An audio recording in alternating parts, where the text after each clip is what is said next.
Hi, we're at Jake's house and I'm with Dave Edwards. My name's Craig Novak and we're going to talk about preserving historic trees and how we do a foundation in proximity to one of those. So let's get with it.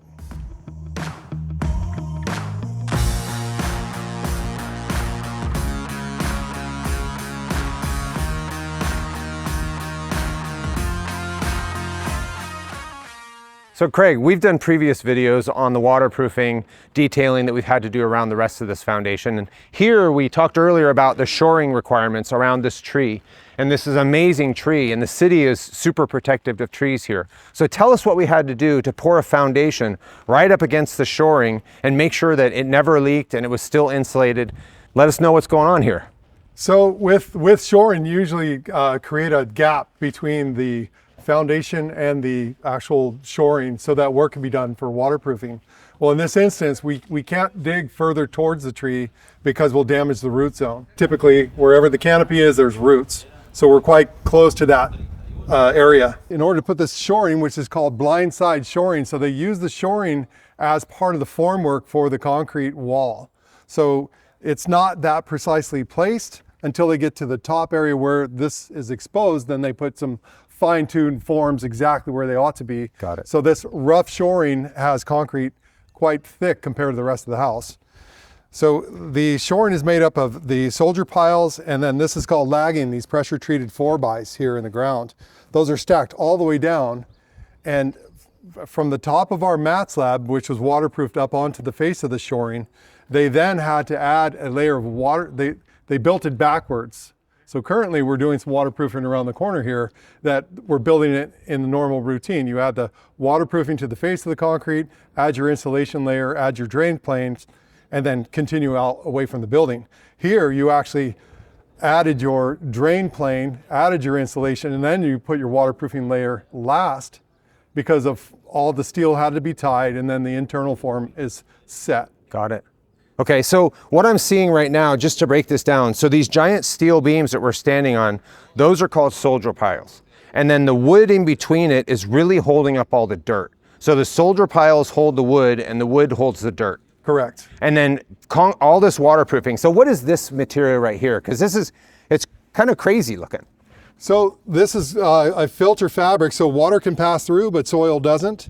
And it leaves this dimpled drainage plane. So these dimples hold it away, so there's an air space where water can hit that plane and drop all the way down to our sub-foundation drainage pipes, which then move the water away from the building and to a place where we eject it through sump pumps. So it's really basically impossible, except at these overlaps right here, it's basically impossible for water to get through this drainage plane and into the insulation and waterproofing behind it. Correct. Okay. So if it does make it past this barrier, and through this rock insulation, it can hit the waterproofing membrane that is on the inside. Okay, and this is the same waterproofing membrane that we have actually underneath the entire slab.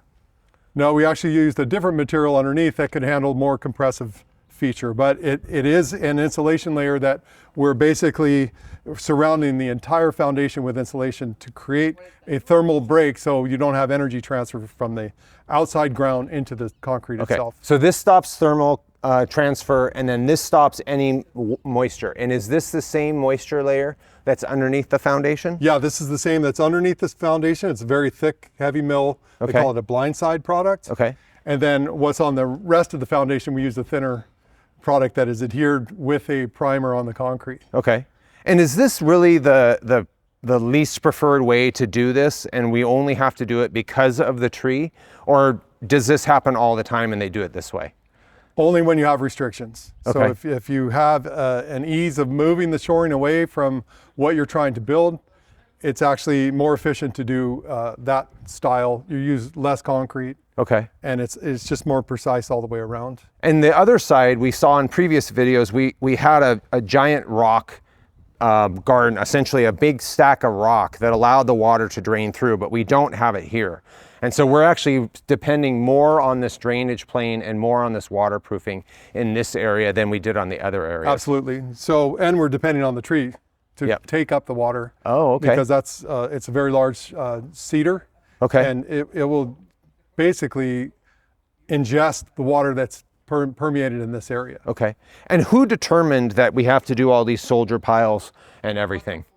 The design of the shoring is determined by the shoring engineer, but the protection of the tree is by the arborist for this project. Okay. So really, there's no flexibility on our part. It's not like we could have done the normal waterproofing, the normal shoring, and given us a big barrier here. Like, we literally have to protect this tree because the city says we do and the arborist says we do. And if we kill this tree, it's big trouble. Yeah, there's fines to be paid. They give a valuation for that tree, and you have to replace it with a like size, which can be very expensive for a 40-foot tall cedar. Okay. And is this way of doing all this work, is this more expensive than the other way as well?